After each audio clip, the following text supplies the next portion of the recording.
kusumbua. Yupo mwanaume. Geuka hii leo ndugu yangu, ndugu unayenisikia. Habari hizi sio habari za vyama, sio habari za mpira, ni habari za Yesu Kristo aliye hai. Ni habari zinazoweza kuleta uzima kwenye maisha yako, ni habari zinazoweza kuleta afya kwenye maisha yako. Geuka hii leo ndugu yangu, acha dhambi. Dhambi inachakaza watu, watu wanachakaa. Ukiangalia wachawi hawavagi hata nguo mpya, hawavagi hata nguo safi, wanachakaa. Usikubali dhambi kuchakaze, usikubali uzinzi ukichakaze, usikubali dhambi kuchakaze, usikubali uzinzi ukuchakaze, usikubali ukawa tamara bovu. Geuka hii leo, geuka hii leo, geuka, badilisha ndugu yangu, badilisha. Amen. Dhambi wewe, za mizimu, acha ibada za mazoea, acha kuzoea Mungu.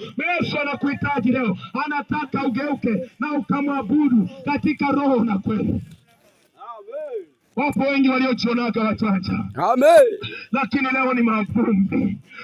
Wapo waliojionaga mashababi, lakini leo ni mavumbi. Waliokuaga wachawi vingunguti, lakini leo ni mavumbi. Waliojionaga mashababi, leo hii ni mavumbi. Leo hii ni mavumbi. Wamebaki wamesahulika kabisa. Kwa nini usahulike? Kwa nini ubaki mavumbi? Kwa nini uwe takataka? Kwa nini uchakae? Kwa nini usinzi ukuchakaze? Kwa nini uchawi ukuchakaze? Kwa nini washerati ukuchakaze? Kwa nini ulevi ukuchakaze?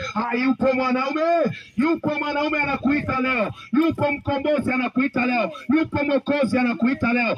Anapita katika malango yako, anasema njoo kwangu wewe uliye na magonjwa, unayesumbuka na changamoto mbalimbali, unayesumbuka na shida, umezunguka hospitalini, umezunguka kwa waganga. Yesu yuko mahali hapa, anakuita, anasema njoo na mizigo yako nami nitakupumzisha. Tena anasema vaeni nila iliyo laini na mzigo wake ni mwepesi. Ulevi ni mzigo, uzinzi ni mzigo, uchawi ni mzigo, kwenda kwa waganga ni mzigo. Geuka ndugu yangu unayesikia.